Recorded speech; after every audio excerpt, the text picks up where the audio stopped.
Rádio Rio de Janeiro, a emissora da Fraternidade, passa a apresentar Luz na Penumbra, programa que leva ao seu coração a mensagem da doutrina espírita.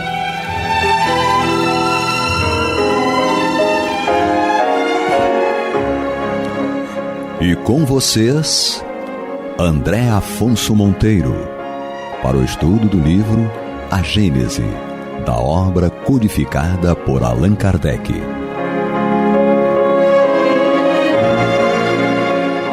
Olá, amigo ouvinte internauta da Rádio Rio de Janeiro, a emissora da Fraternidade, a rádio que toda a família pode ouvir, programa Luz na Penumbra, com estudo da obra A Gênese, comigo, André Afonso Monteiro, e hoje nós vamos retomar o nosso estudo a partir aqui do item 15 do capítulo 18 da obra Gênese de Allan Kardec.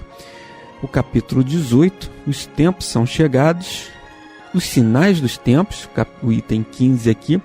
E nos programas anteriores nós analisávamos a proposta que Kardec nos trazia para a felicidade, trazendo a fraternidade e a solidariedade como perspectivas para que a gente possa desenvolver esse senso de felicidade e esse senso comum, coletivo, de ajuda ao nosso próximo. E aqui no item 15, Kardec continua. Ele diz o seguinte: a fraternidade deve ser a pedra angular da nova ordem social, mas não há fraternidade real, sólida e efetiva se ela não está apoiada em uma base inabalável, e essa base é a fé. Não há fé em tais ou quais dogmas particulares que mudam com o tempo e os povos e que se apedrejam mutuamente, uma vez que, se amaldiçoando, elas alimentam o antagonismo, mas a fé nos princípios fundamentais que todo mundo pode aceitar: Deus, a alma, o futuro, o progresso individual indefinido e a perpetuidade das relações entre os seres. Quando todos os homens estiverem convencidos de que Deus é o mesmo para todos, de que esse Deus, soberanamente justo e bom, não pode querer nada de injusto, que o mal vem dos homens e não dele, eles se olharão como os filhos de um mesmo Pai, estenderão as mãos uns aos outros. Então, amigo ouvinte e internauta, Kardec, ele vai aprofundar esse contexto e esse conceito de fraternidade e de solidariedade, realçando para nós que, como ele diz nos itens anteriores, que nós precisamos ser fraternos e solidários uns com os outros para formarmos uma sociedade mais justa, uma sociedade mais igual, uma sociedade mais ética, moral, justa uns com os outros. E ele diz que a base para isso é que a gente venha desenvolver a fraternidade e a solidariedade. E ele aprofunda que essa fraternidade e essa solidariedade, elas devem ser calçadas sob a perspectiva da fé. Tem como pedra angular, ou seja, aquilo que vai sustentar, aquilo que vai fortalecer, que vai dar base para que ela efetivamente possa crescer e dar frutos, vai ser a fé. Vai ser ali aquela fundação, né? A fundação, igual quando nós construímos uma casa. Para que essa casa tenha sustentação, para que essa casa possa ser segura, nós temos que fazer ali a fundação, né? A gente vai cavar ali o terreno, vai fazer aquelas valas, vai encher aquelas valas de concreto, um concreto forte, com ferro, com armação, pedra, areia, cimento, os vergalhões para dar sustentação ali àquele concreto. E depois que é feita essa base, essa fundação, você começa a assentar ali os tijolos. Vai assentando tijolo por tijolo e vai, digamos assim, construindo a casa de uma forma sólida. Quanto mais forte, quanto mais, digamos assim, forte realmente, né, a palavra, for essa fundação, mais alta você vai poder construir a sua casa. Então você vai fazer aquela fundação ali já pensando aquela que seja de acordo com a construção que você pretende fazer. Então, se você faz uma fundação, constrói aquilo ali de uma forma inadequada, você corre o risco de ter que a sua casa venha desabar, que aquela construção ali não fique firme e ela possa desabar. Porque a fundação que você fez, ela não foi em acordo com o tamanho, com a perspectiva da casa que você pretendia. E isso pode trazer um risco. Então, Kardec diz que você tem que ter a fé. Mas que fé? Uma fé frágil, uma fé vacilante? Nós observamos, se eu construir a casa com aquela fundação e ela não for bem forte, bem firme, a casa pode cair. Da mesma forma, quando nós formos desenvolver essa fraternidade e essa solidariedade, ela só vai se desenvolver efetivamente de uma forma real, convicta, se nós tivermos essa fé inabalável. E aí vejam que Kardec ele vai dando aqui os segredos para nós, vai dando essa receita de felicidade através da solidariedade e da fraternidade. E aí ele diz que essa solidariedade e essa fraternidade são calçadas sobre uma fé, mas numa fé inabalável. É o termo que ele usa. De uma base inabalável. E essa base é a fé. Mas não uma fé baseada em crenças, em superstições, em dogmas. Não esse tipo de fé. Mas uma fé raciocinada. Uma fé em que, basicamente, tem como os princípios que Kardec coloca aqui: Deus, a existência de Deus, a imortalidade da alma, o progresso individual e a perpetuidade das relações entre os seres, que ele inclui aqui.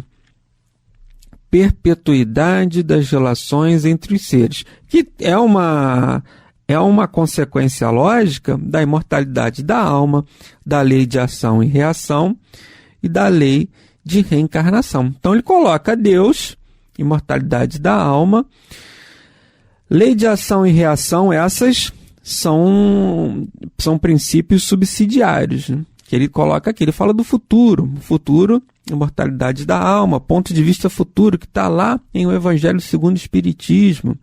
É você se enxergar como um espírito imortal.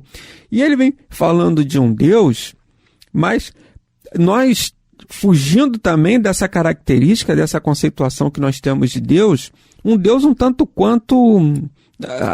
A nossa visão ainda de Deus é uma visão um tanto quanto limitada.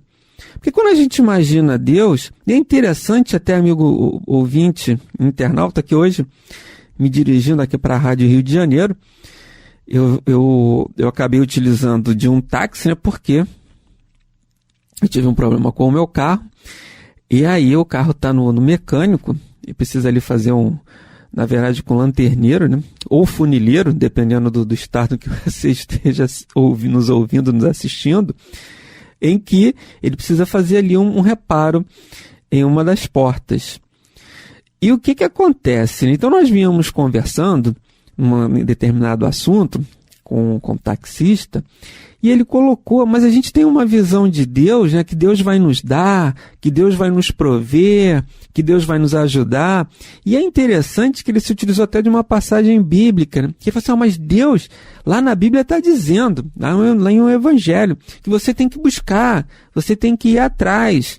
Eu lembrei, né, buscar e acharei, bater a porta, abrir-vos-á. Então, ele está dizendo assim, Deus vai te dar aquilo na medida da sua necessidade, daquilo que você realmente precisa, mas você tem que fazer a sua parte. nós vimos aqui discutindo sobre algumas questões da sociedade, e falou assim, a gente tem que fazer a nossa parte. E ele citava exemplos, né, de pessoas que aguardavam que as coisas caíssem do céu. Ele citou um exemplo de um e ele até usou esse termo, do céu só cai a chuva. Ele falou assim, o sol, os termos que ele usou, né, do céu só cai chuva, o sol nasce para todos, mas a sombra só para aqueles que a procuram. Olha que frases interessantes que ele colocou e que eu vou usar até aqui para a nossa reflexão. Mas ele citou um caso muito interessante de um conhecido dele que teve um problema numa perna, e aí ele ingressa em uma determinada religião e abandona o tratamento médico. Ele abandonou o tratamento médico.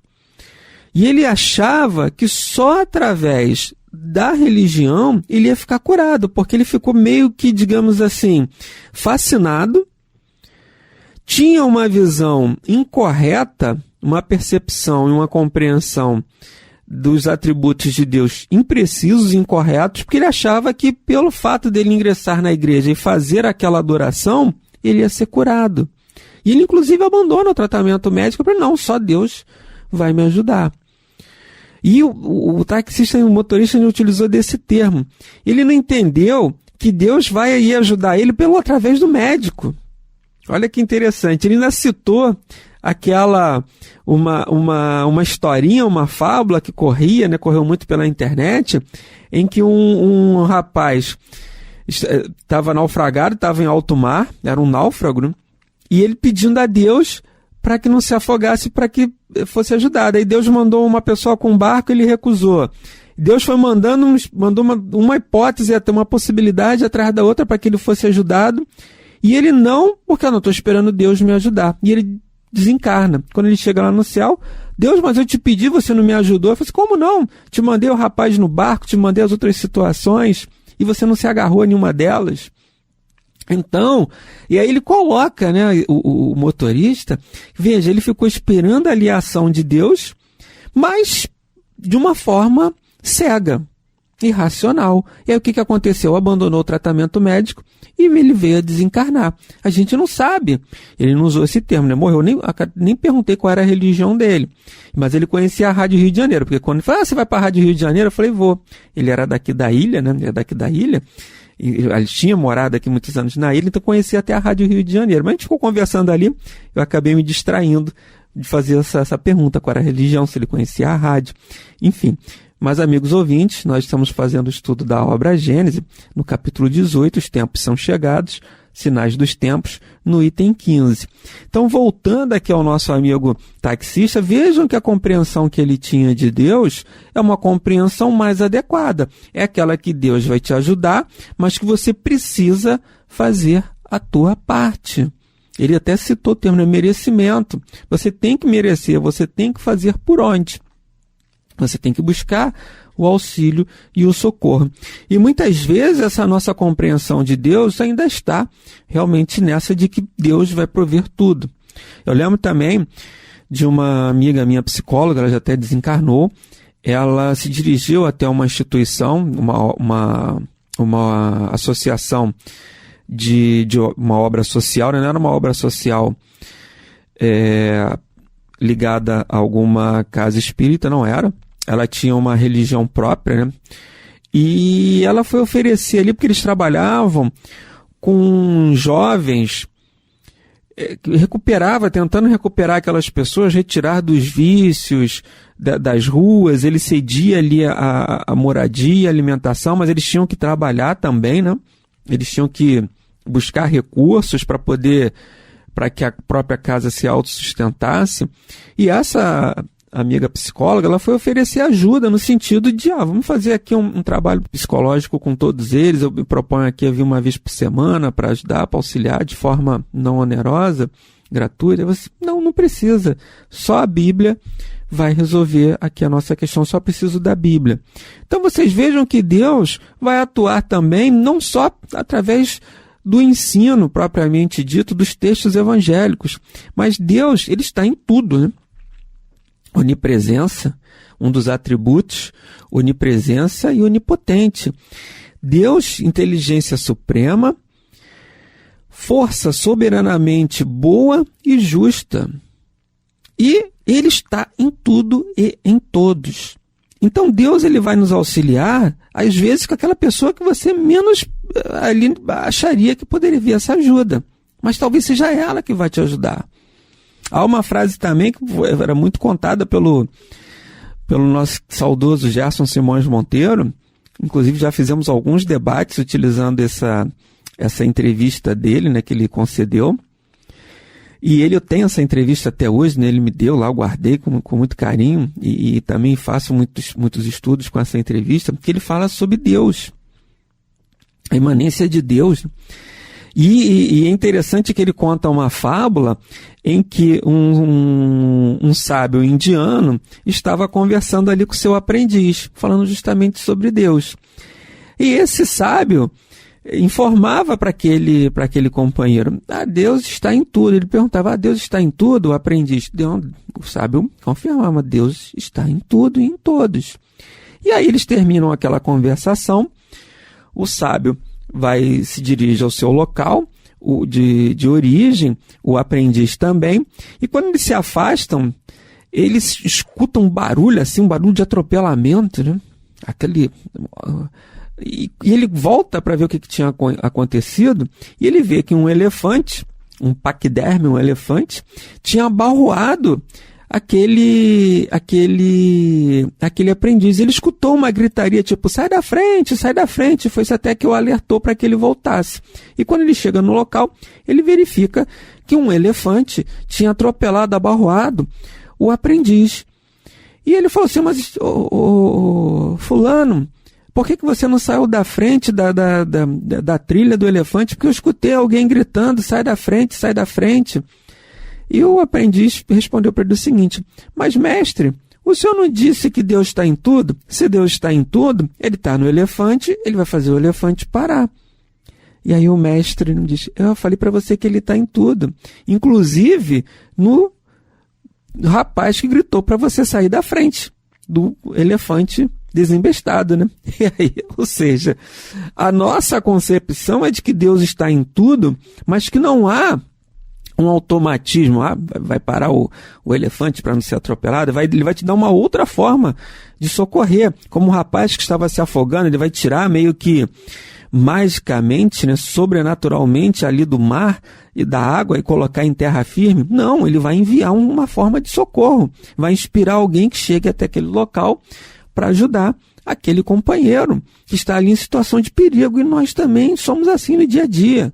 Deus ele vai nos inspirar para que a gente saia da inércia e que a gente procure buscar um caminho da solução daquele problema que nos aflige. E ainda que aquele problema não seja resolvido, que a cura não chegue para nós, o importante muitas vezes não é o fim, mas são os meios que nós nos utilizamos, ainda que aquele fim não tenha sido alcançado, mas são os meios que nós nos utilizamos para que fosse atingida aquela meta. Tudo bem, eu não consegui a cura, mas quanto que eu ganhei emocionalmente, espiritualmente, em buscar um tratamento espiritual, em buscar um tratamento na medicina humana, em refletir os meus atos e os meus pensamentos. Então, o meio ali é que muitas vezes vai importar. E nem sempre a gente vai conseguir atingir o objetivo alcançado, porque nós temos as nossas cotas de provas e expiações para nós enfrentarmos. E é o que Kardec coloca aqui, né? Deus, a alma, a imortalidade da alma, o futuro, o progresso individual indefinido. Ou seja, o futuro, o progresso, a necessidade de nós cumprirmos metas na nossa existência. E essas metas existem as provas e as expiações.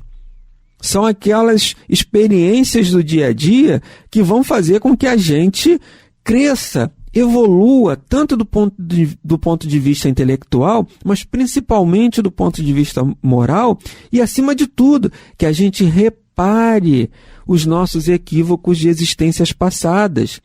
E a vida não vai ser, muitas vezes, esse mar de rosas que a gente espera. Por isso que Jesus falava, o meu reino não é deste mundo, porque nós estamos aqui para cumprir uma etapa de aprendizado.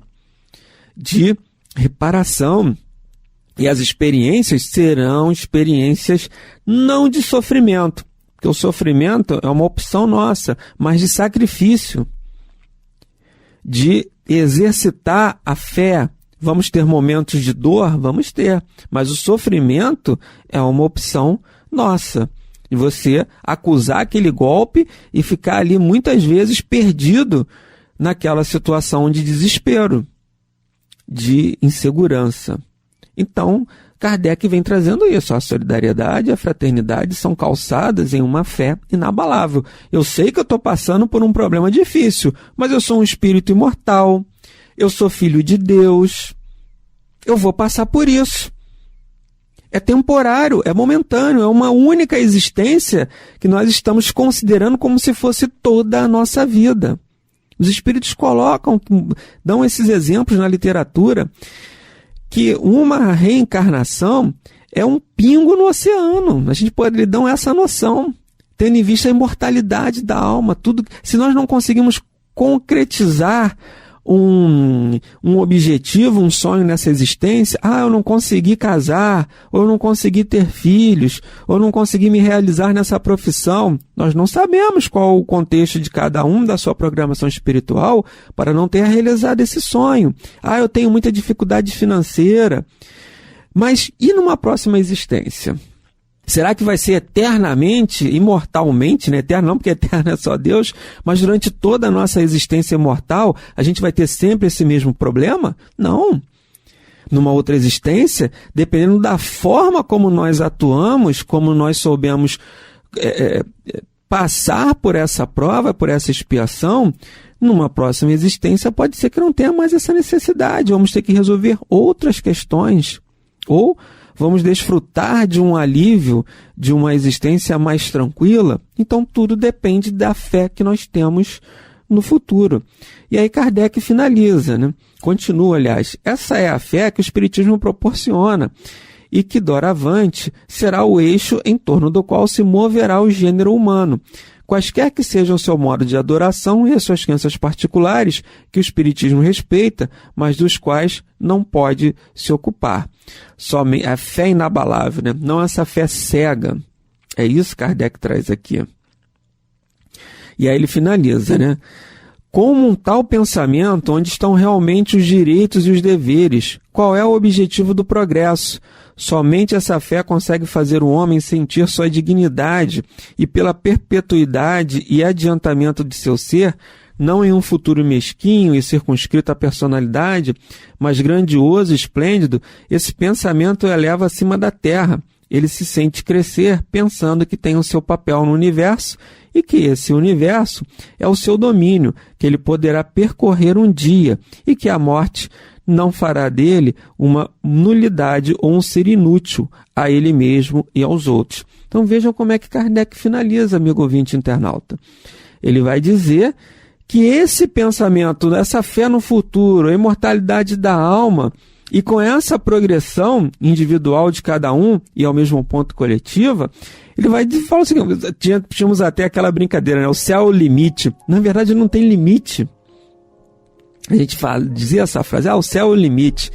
Era para dizer que a gente não tem limite nenhum, mas não quer dizer. O universo é o nosso limite e o universo não é limitado, ele é ilimitado. Então veja o que nós temos a percorrer a partir do momento que a gente começa a se desvencilhar das nossas dificuldades, das nossas rebeldias em relação às leis divinas.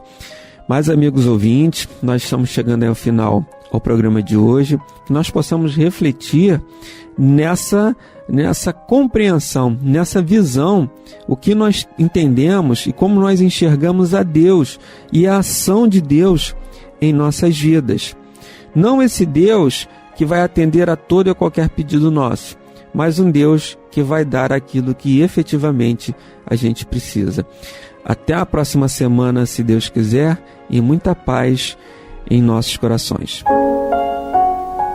Você está ouvindo o programa Luz na Penumbra.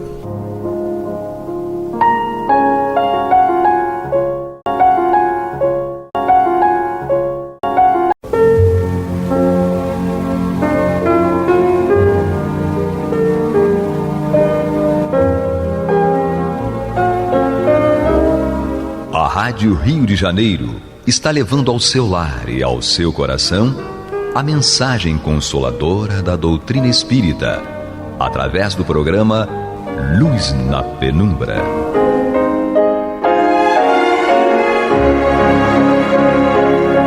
E agora com vocês, Nádia do Couto Vale, para comentar o céu e inferno, ou a justiça divina segundo o Espiritismo, da obra codificada por Allan Kardec. Amados e amadas ouvintes internautas, que a paz de Jesus permaneça conosco hoje e sempre. Continuamos o nosso estudo desta obra, O Céu e o Inferno, ou a Justiça Divina segundo o Espiritismo, aqui pela Rádio Rio de Janeiro, a emissora da Fraternidade.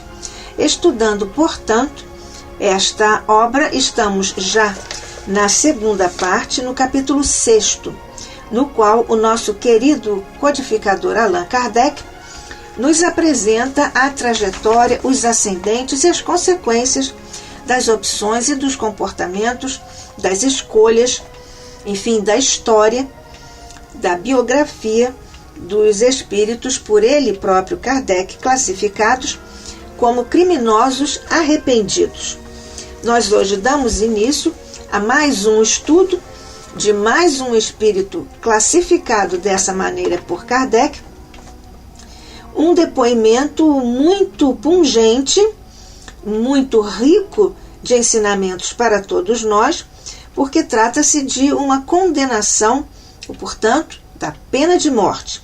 É um contundente depoimento que justifica a posição contrária à pena de morte, que nós estudamos em O Livro dos Espíritos, porque sabemos que pela doutrina espírita nós estamos aqui mais uma vez ratificando que o Espiritismo não admite a pena de morte, como também não admite as penas eternas, o aborto, a eutanásia e assim subsequentemente. São violações da lei de Deus que não nos cabe aqui viver, escolher, porque teremos certamente consequências. A questão da pena de morte é uma questão grave porque diz respeito a uma iniciativa do homem que quer ser o grande julgador de outros homens. Todos somos passíveis de erro, então alguns julgam que podem avaliar os erros dos outros e aplicar-lhes penalidades, coisa que isso está apenas afeto a Deus. Só Deus pode, porque é o doador da vida, portanto pode retirar a vida. Então, aqui está uma questão subjacente à questão da pena de morte, que é a chamada pena de talião ou lei de talião. Kardec indagou a esse respeito em O Livro dos Espíritos. A pergunta tomou o número 764 e também a subsequente 765. Kardec indagou aos espíritos superiores o seguinte: disse Jesus: quem matou com a espada, pela espada perecerá. Estas palavras não consagram a pena de talião e, assim, a morte dada ao assassino não constitui uma aplicação dessa pena? Resposta dos espíritos orientadores da humanidade: tomai cuidado. Muito vos tendes enganado a respeito dessas palavras, como acerca de outras. A pena de talião é a justiça de Deus. É Deus quem a aplica. Todos vós sofreis essa pena a cada instante, pois que sois punidos naquilo em que haveis pecado, nessa existência ou em outra. Aquele que foi causa do sofrimento para seus semelhantes virá a achar-se numa condição em que sofrerá o que tenha feito sofrer. Este é o sentido das palavras de Jesus. Não vos disse ele também: perdoai aos vossos inimigos? E não vos ensinou a pedir a Deus que vos perdoe as ofensas, como houverdes vós mesmos perdoado? isto é, na mesma proporção em que houverdes perdoado, compreendei o bem. Nós aqui temos, inclusive, nesta resposta, uma alusão à oração ao Pai Nosso que Jesus nos legou, que é a mais alta, mais nobre, mais profunda, mais transcendente oração. Porque nós devemos perdoar aqueles que nos têm ofendido. Então, aqui é uma evocação desse princípio, porque é um princípio da lei de Deus, e que está aqui evocada essa oração sublime de Jesus. Kardec fez ainda uma outra pergunta. Que se deve pensar da pena de morte imposta em nome de Deus? Nós sabemos que aqui há muitos estados, ainda hoje no mundo, que aplicam essa penalidade máxima. É uma forma de verificarmos o estado de primitivismo das mentes, das estruturas, dos estados que ainda aplicam a pena de morte. Então, o que se deve pensar da pena de morte imposta em nome de Deus? Porque em muitas guerras nós fazemos isso também, de uma forma mais explícita ou menos explícita. Os espíritos superiores responderam a Kardec: é tomar o homem o lugar de Deus na distribuição da justiça. Os que assim procedem mostram quão longe estão de compreender Deus e que muito ainda têm que expiar. A pena de morte é um crime, quando aplicada em nome de Deus, e os que a impõem se sobrecarregam de outros tantos assassinos. Portanto, essa é uma situação prevista na lei de Deus, porque a lei de Deus é a de reciprocidade. Não é de castigo, é de reciprocidade. Porque nós fazemos uma coisa ao nosso irmão e também recebemos a mesma resposta da mesma natureza. Isso vale para o bem como para o mal. Praticamos o bem, recebemos o bem através dos nossos irmãos, através dos mecanismos próprios da lei de Deus. Praticamos o mal, o mesmo nos acontece. Nós vamos ter uma resposta em que nós vamos precisar expiar vivendo aquilo que nós fizemos o outro, o nosso irmão, viver. É desse ponto de vista que nós estamos aqui estudando essa questão, porque como Kardec iniciou este capítulo 6º da segunda parte, e nós já estudamos alguns depoimentos, a trajetória de alguns espíritos também classificados como criminosos arrependidos, nós vimos efetivamente que há no processo de redenção do espírito um caminho que precisa ser observado, trilhado, com etapas muito definidas.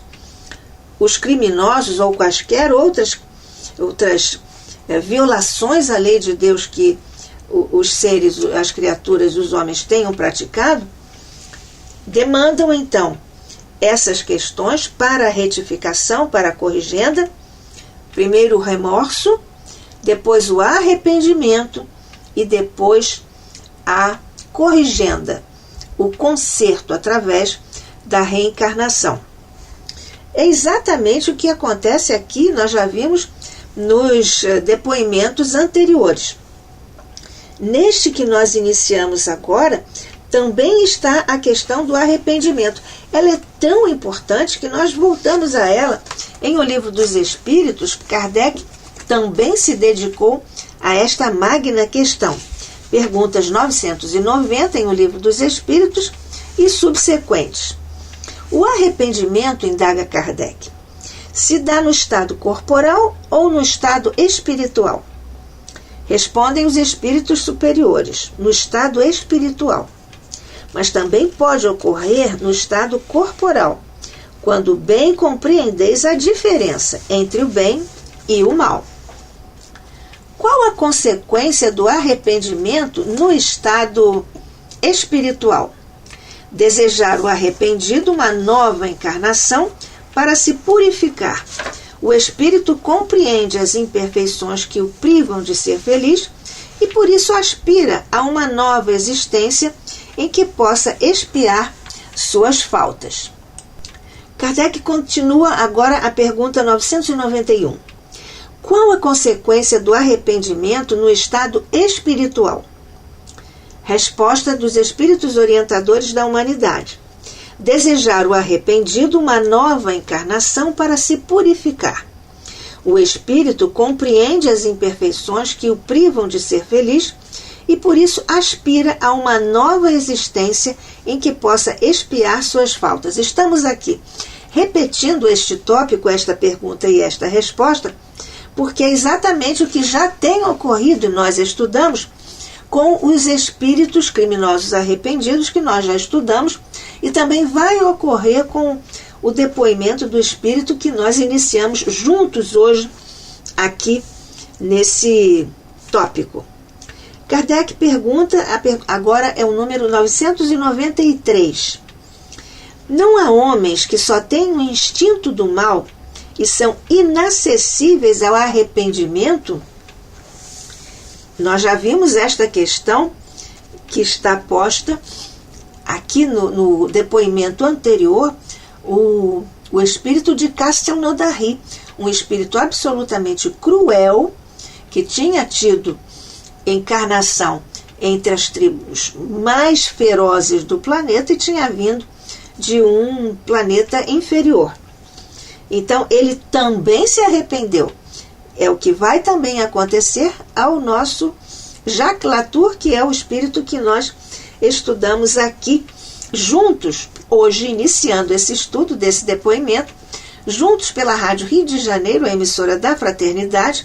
Eu sou Nádia do Couto Vale, estamos aqui dando sequência ao estudo desta obra e hoje já também dando continuidade ao capítulo 6º da segunda parte desta obra. Kardec então pergunta, agora é a pergunta número 993. Não há homens que só têm o instinto do mal e são inacessíveis ao arrependimento? Resposta dos espíritos superiores. Já te disse que todo espírito tem que progredir incessantemente.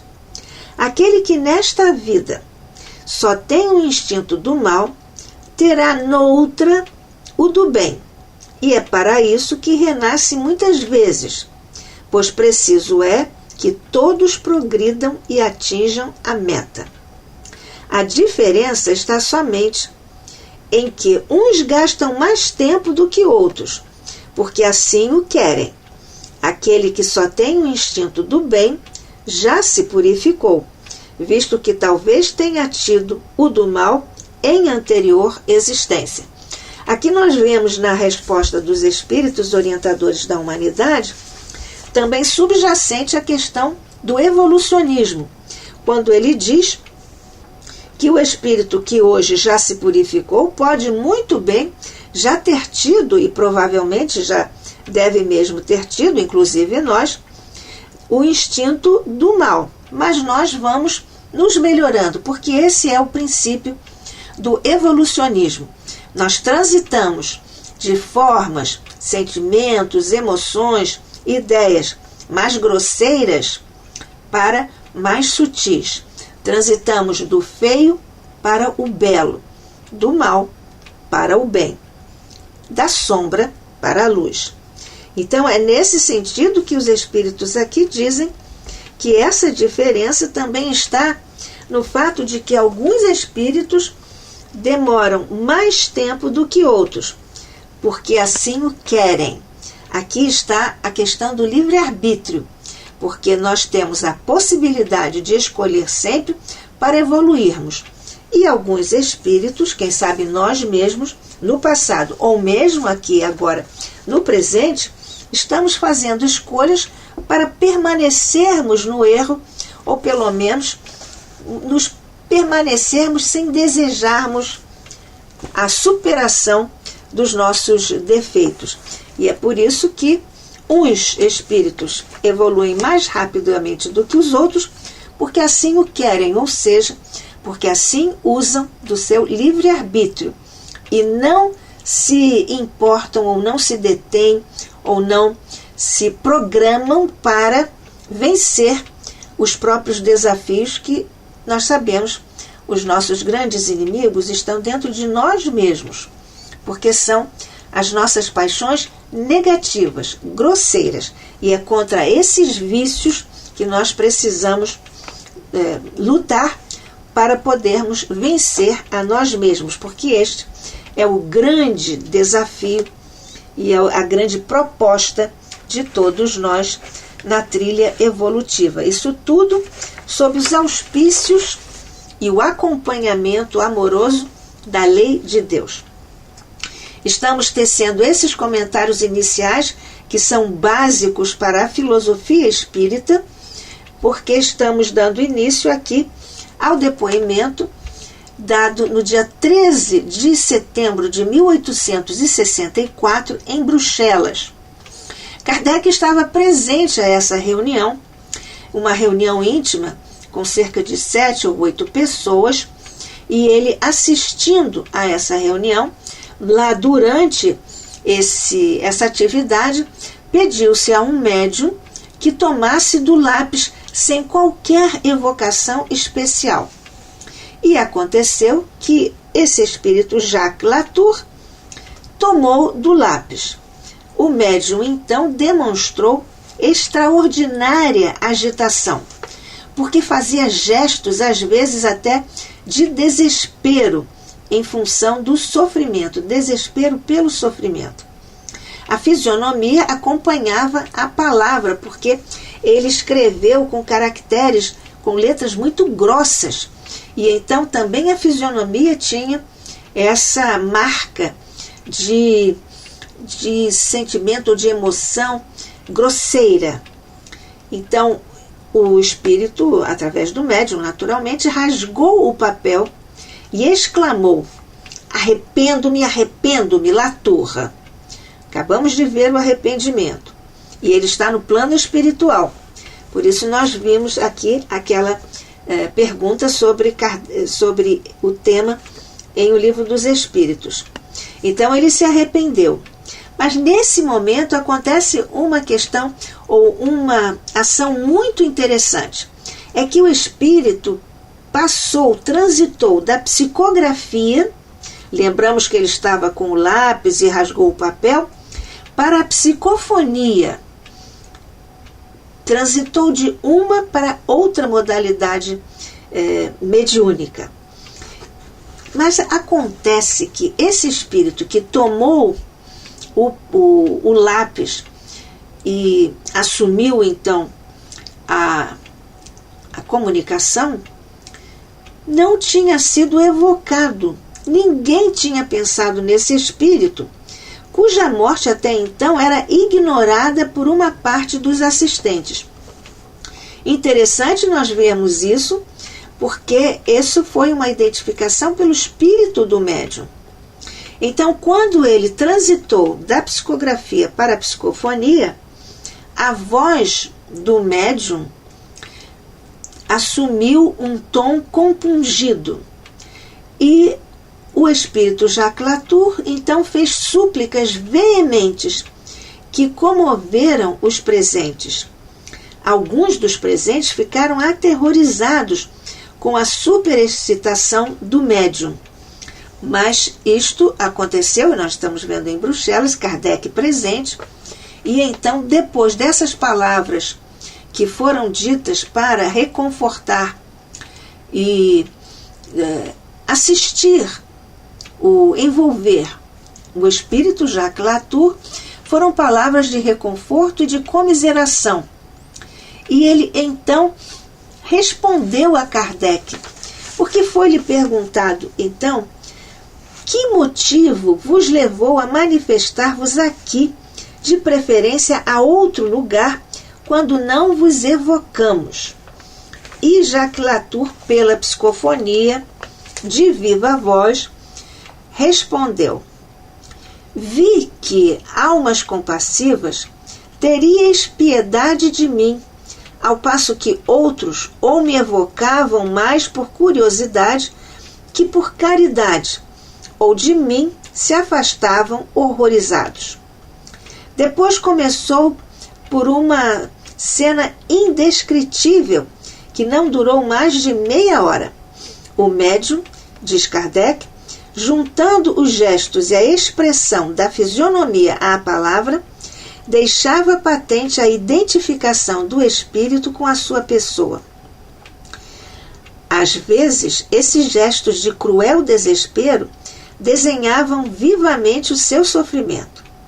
O tom da sua voz era tão compungido, as súplicas tão veementes, que ficávamos profundamente comovidos. É o depoimento de Allan Kardec. Alguns estavam mesmo aterrorizados com a superexcitação do médium, mas nós sabíamos que a manifestação de um ente arrependido, que implora piedade, nenhum perigo poderia oferecer.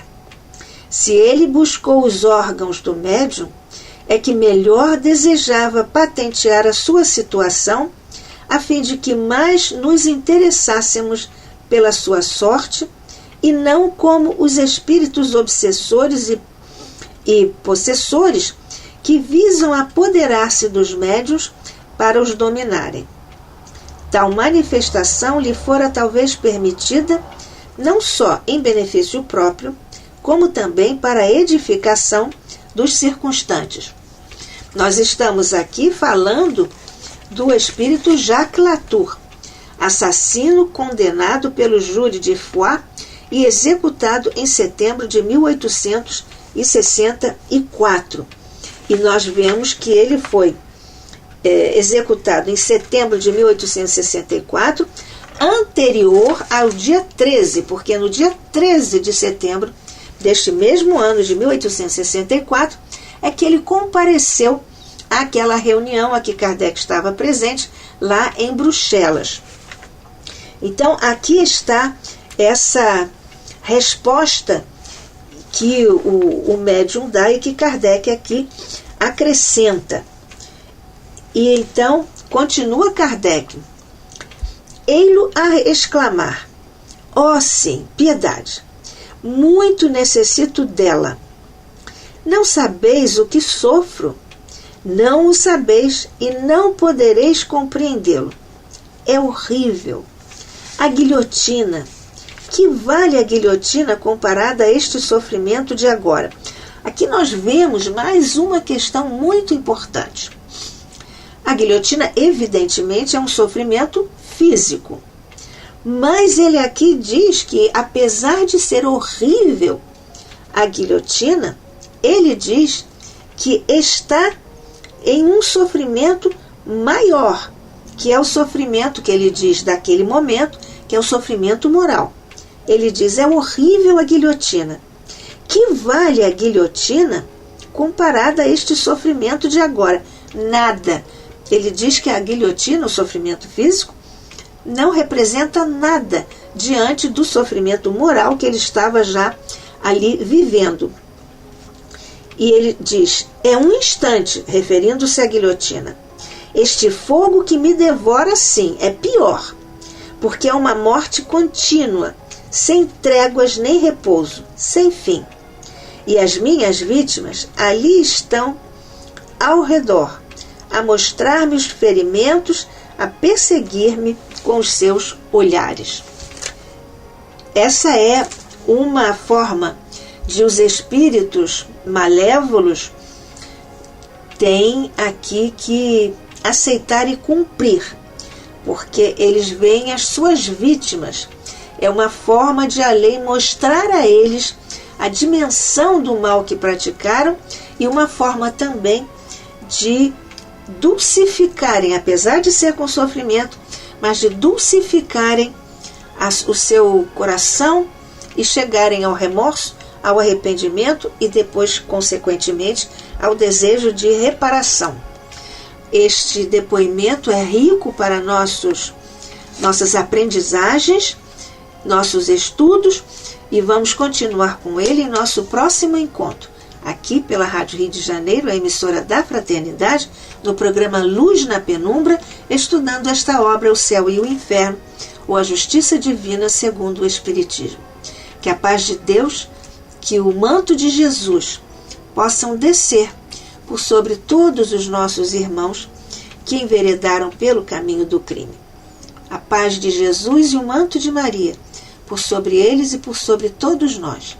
Assim seja, sob a graça de nosso Pai.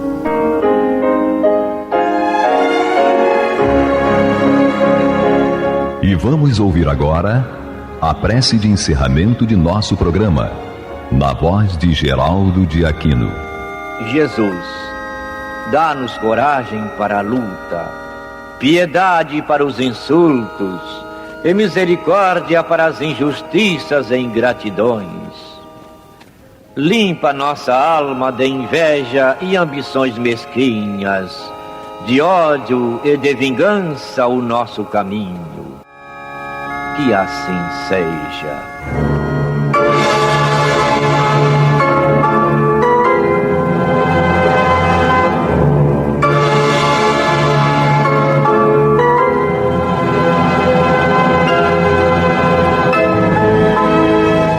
Acabamos de apresentar o programa Luz na Penumbra.